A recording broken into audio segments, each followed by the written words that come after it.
മുരിങ്ങയിലയും ചക്കക്കുരുവും ചേർത്തുള്ള സ്വാദിഷ്ടമായിട്ടുള്ള ഒരു തോരൻ എങ്ങനെയാണ് തയ്യാറാക്കുന്നത് നമുക്ക് നോക്കാം. ഈ വിഭവം ആരോഗ്യത്തിന് വളരെ നല്ലതാണ്. ഇവിടെ ഞാൻ ആവശ്യത്തിന് മുരിങ്ങയിലയും ചക്കക്കുരു ഒക്കെ എടുത്തു വെച്ചിട്ടുണ്ട്. ഇവിടെ ഞാൻ ചക്കക്കുരു തൊലി കളയാതെ കഴുകിയിട്ട് നേരെ കുക്കറിനകത്തോട്ട് വേവിക്കുകയാണ്.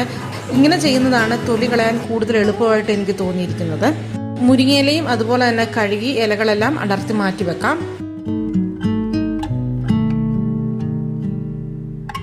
ഇവിടെ വേവിച്ച ചക്കക്കുരു ഞാൻ കൈകൊണ്ടൊന്ന് പ്രസ് ചെയ്യുമ്പോൾ തന്നെ ഇതിൻ്റെ തൊലിയൊക്കെ ഒന്ന് മാറിപ്പോകുന്നുണ്ട്. ഇല്ലാന്നുണ്ടെങ്കിൽ കത്തി കൊണ്ട് രണ്ടായിട്ട് മുറിച്ച് പെട്ടെന്ന് തന്നെ നമുക്ക് അകത്തുള്ള ആ കാമ്പെടുക്കാവേ. ഇത് ഉലർത്താനായിട്ട് ചെറിയുള്ളിയും വെളുത്തുള്ളിയാണ് ഞാൻ എടുത്തു വെച്ചിരിക്കുന്നത്. ഇത് നമുക്ക് ഇടിച്ചോ ചതച്ചോ ഒന്ന് എടുക്കാം. ഇനി ഒരു കടായിൽ വെളിച്ചെണ്ണ ഒഴിച്ച് ഈ ഉള്ളിക്കൂട്ട് ചേർത്ത് കൊടുക്കാം.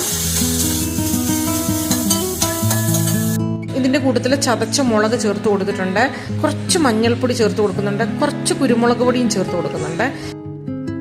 ഇനി നമ്മൾ റെഡിയാക്കി വെച്ചിരിക്കുന്ന ചക്കക്കുരു ചേർത്ത് കൊടുത്ത് ഇളക്കാം. കുറച്ചു നേരം ഒന്ന് മൂടി വെച്ചൊന്ന് വേവിക്കാം.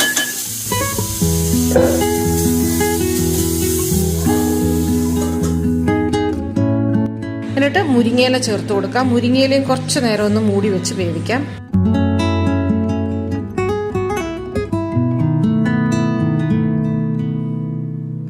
ഇനി നമുക്ക് തുറന്ന് ഇതിലേക്ക് ആവശ്യത്തിന് തേങ്ങ ചേർത്ത് കൊടുക്കാം. ഉപ്പെല്ലാം ചെക്ക് ചെയ്യാം.